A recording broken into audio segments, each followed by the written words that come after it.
Hello, this is Matt on the Moon Lambo channel, and I have to tell you, Ripple CEO Brad Garlinghouse is all over media lately. Crypto media, traditional media. There's a piece on your screen right here, right now. This is from Fortune. And, they titled this, Ripple CEO Not Bullish on Facebook's Ability to Launch Libra Cryptocurrency. But this interview, I think it was, maybe 15 minutes or so? Yeah, or 13. Okay, so 13 and a half minutes.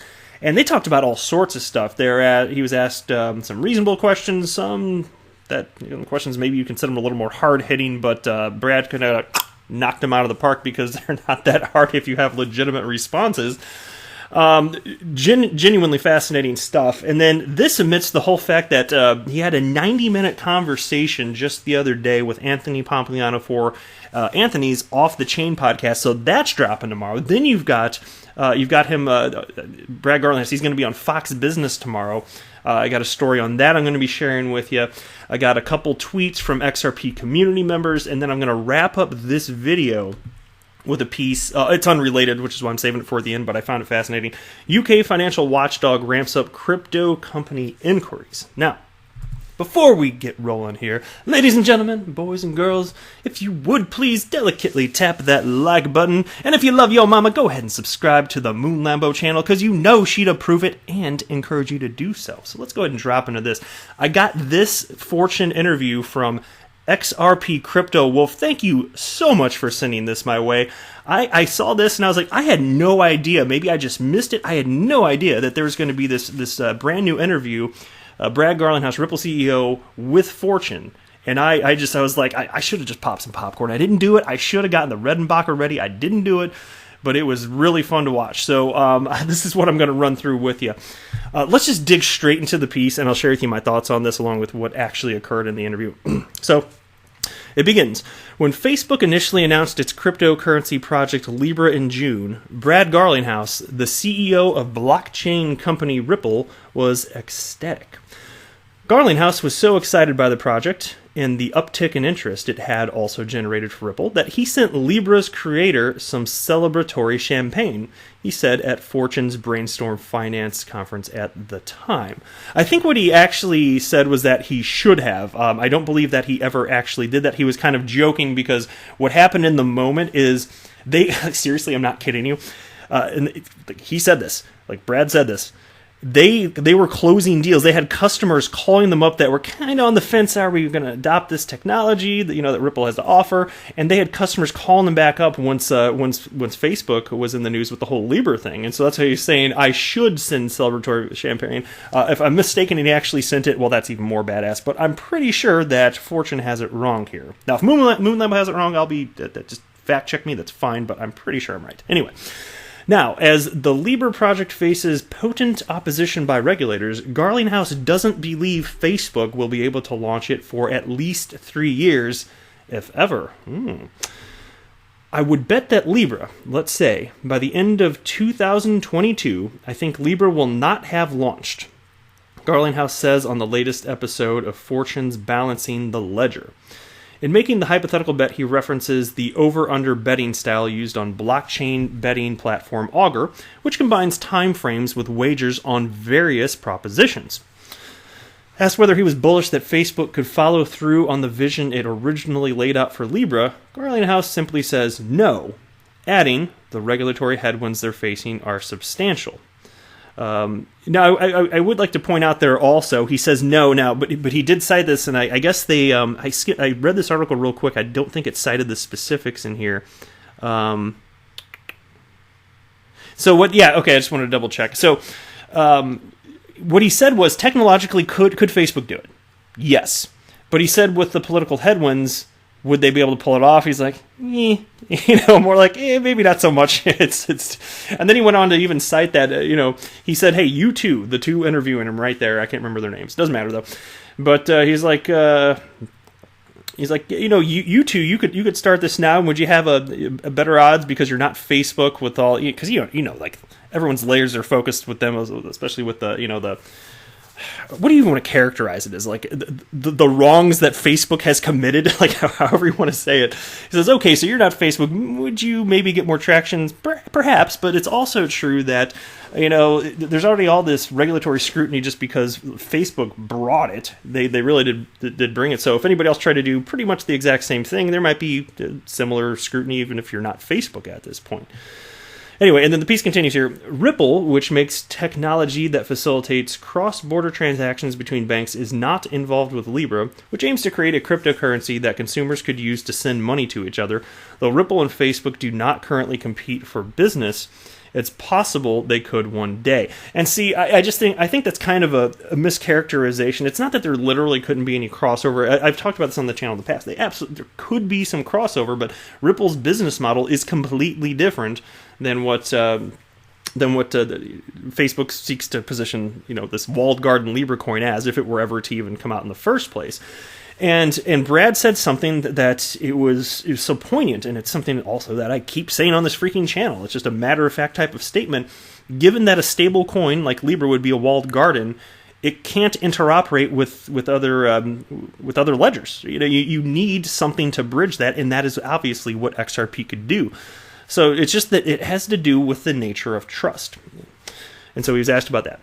While Garlinghouse was in Fortune Studios taping this segment, PayPal, one of the first backers of Libra as a founding member of the Cryptocurrencies Governance Association, announced that it would no longer participate in the project, adding to doubts about Libra's future.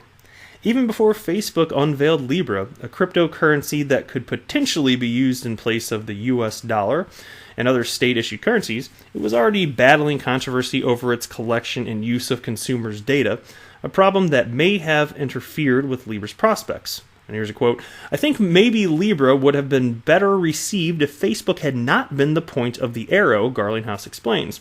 "Facebook has been in the crosshairs of a bunch of governments around the world, though Facebook has indicated it wouldn't launch Libra without regulators' blessing. Garlinghouse isn't confident the company will ever reach that point." And here's another quote, "I think it's going to be a tough road." Well, yes, indeed. And then the piece continues, "Ripple itself has dealt with its share of regulatory scrutiny, particularly over whether the cryptocurrency XRP, which Ripple uses in many of its cross-border transactions, should be classified as a security, which would subject it to additional rules and oversight by the U.S. Securities and Exchange Commission. The SEC recently fined another blockchain company, Block One, $24 million for failing to comply with securities laws in its sale of the cryptocurrency EOS. Garlinghouse, however, is sanguine about the risks of Ripple facing similar obstacles, saying that its relationship to XRP is different than Block One's connection to EOS. So here's a quote, "One really important distinction is the XRP ledger existed before Ripple, the company," Garlinghouse says. "Certainly, we are an interested party in the success of the XRP ledger for sure. We own a lot of XRP, but it's a little bit like saying Exxon owns a lot of oil. That doesn't make oil a security. Oil, of course, is classified as a commodity." Now, a couple things here. As far as that fine, the $24 million fine in relation to Block One and EOS, it was such a fun response. And Brad Garlinghouse said something to the effect of, because look, the guy interviewing, what was his name? Mark Hackett, was that it? I can't remember. Maybe it was Mark Hackett. I can't remember. I'm just trying to pull from memory. I'm probably completely incorrect. But anyway, the guy that was sitting there that asked the question, he's like, "Hey, they really took that. It was really just, it was like a hammer. It came down with the hammer, $24 million." And Brad's response is like, "What do you mean a hammer? They raised $4 billion in the ICO. They're like, they raised $4 billion with a B, and then they got fined $24 million. And he's like, maybe it's more like a fly swatter. It took a fly swatter to him. Okay, that made me laugh right there, which they did not cite in this particular piece, but that is what happened there. They were also kind of giving him a hard time about, not that hard of a time, but they asked, okay, so what about the price of XRP? How is it performing this year? Obviously not so hot. If you just look at the calendar year, which again is arbitrarily chosen timeline, which is why I think it doesn't really matter a whole much, and there's just this frenzy around the space and people don't know what the hell is happening with the technology. And so he said, look, it's just if you look at all the altcoins, and Brad defined altcoins as every cryptocurrency that's not Bitcoin, so that includes XRP, of course. He said, look, they're all, I'm paraphrasing at this point, but tethered in price. That's the way I always word it. But he made the exact same point, which is that in terms of price action, all of the altcoins, they're moving together, and it's in relation to Bitcoin price action. And that's just a matter-of-fact type of statement there. So it was a great, very enjoyable to watch interview, and I encourage you to check it out yourself if you've got some time after the interview. I feel like this is a pretty good summation of what occurred within it. But yeah, I didn't even know this was coming. So thank you again, XRP Crypto Wolf, for sending this my way. He sent that to my inbox. I was like, what the? There's a Fortune interview, and I didn't know about it. So thank you very much again for sending that my way. Brad's just all over the place lately. And check out this. This is from the XRP Daily, which is a fellow XRP YouTuber Alex Cobb's website. And it's titled, Ripple CEO Brad Garlinghouse to be on Fox Business tomorrow. And this is what I'm talking about. And by the way, the primary reason, actually, can I say this first? The primary reason I wanted to record this video is just to highlight, look at this is the Fortune interview here, with him sitting with the two interviewers. Just want to highlight Brad's new haircut. That's the real purpose of this interview. I'm probably going to title this particular video, Brad's new haircut. No, that'd be dumb. I'm not going to do that. But that's one sweet haircut. You're looking good. You're looking sharp, Brad Garlinghouse. I'm a fan. So anyway, here's the piece from Alex Cobb's website. We have some really interesting information for you guys today regarding yet another live stream of Ripple CEO Brad Garlinghouse. Valued XRP community member at XRP Twin posted an image on Twitter where Fox Business announced that Brad Garlinghouse will be interviewed. And I wanted to point this out to you. Can I say this? Look at the picture that Fox Business chose from to put on the screen here. Look at this. This is Brad Garlinghouse. Look at the picture they chose.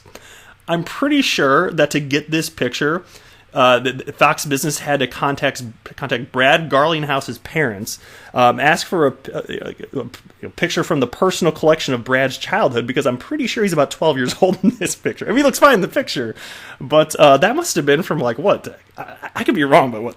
Early to mid 2000s or something like that. I'm just surprised that's the picture that they picked. There's all sorts of recent pictures out there, but I don't know. Anyway, I digress. Let's go a little further. And then he writes, I will be live streaming this on my YouTube channel tomorrow at 12 p.m. This is Alex Cobb here. You can click the YouTube icon at the top right of this page. It will take you right to my channel. So tomorrow at 5 a.m. PST, we will have Brad Garlinghouse live stream at the Economic Club of New York. So go on ahead and check it out. Alex Cobb is one of the most dedicated dudes in the entire XRP community. He's all over this stuff, so definitely encourage you to check this out if you've got the time. All right, next, here's a fun tweet from an XRP community member, MPC. I call him MPC because I just don't want to say his name. You can look on screen and figure out why. And he tweets this out. The entire crypto space is valued incorrectly, which brings enormous opportunity. Utility and fundamental use cases are the only things that matter long term. Hate it or love it, XRP is practically the only crypto providing real utility and adoption. Follow the fundamentals. And by the way, this is something that I should have mentioned this too. Brad did touch on this concept of utility mattering in this particular interview, but MPC is hitting the nail on the head, and I will not stop driving this point home until probably never, but at least until the price action of XRP on crypto markets reflects its genuine value, because right now it's just moving in tandem with Bitcoin by and large. That's mostly what's happening. Although, of course, today it clearly led the markets, and Bitcoin was chasing XRP in terms of price action, which really was just so enjoyable for me. I don't care if XRP only went up a couple pennies. Bitcoin followed XRP. Bam, now how you going to act? I like that. So in terms of utility, it will win the day. Not financial advice, but this is my firm belief, and I will sit here and I will wait patiently, however long it takes, to see that what I perceive as an undeniable fact of life. I will, until it comes to fruition, I will be happily patient and continue to put a bunch of XRP content on YouTube. So there we go. Check out this tweet from fellow XRP YouTuber Kevin Cage. Conversation I'm having in YouTube comments. And here's a quote. XRP is for dreamers. Bitcoin is the name of crypto. It's different. And then that's a quote from, as Kevin Cage writes, random Bitcoin guy. And so then, check this out. Here's a quote from Kevin Cage now. Correct. XRP is a digital asset. Has actual utility. it's different. Okay, I like that. It's like zing. I could not agree more. So I love that. I just want to share. I was scrolling through my feed before recording this. Just want to share. And then he writes this. Here's how he wraps up that tweet. Kevin Cage writes, Bitcoin holders were once called dreamers. Now they call us dreamers. Indeed, I share the sentiment, good sir. All right, here's another one from XRP Crypto Wolf. This is basically an XRP Crypto Wolf powered Moon Lambo video here. So thank you very much for sending this my way as well. And this piece, again, titled, UK Financial Watchdog Ramps Up Crypto Company Inquiries. The Financial Conduct Authority, FCA, a financial regulatory body in the United Kingdom, has conducted 87 inquiries into cryptocurrency companies so far this year, according to a Financial Times report. This is a 74% increase in the number of inquiries the FCA made between January and October of last year. The inquiries the FCA made includes both early-stage scrutiny as well as full-blown enforcement investigations, according to the Financial Times.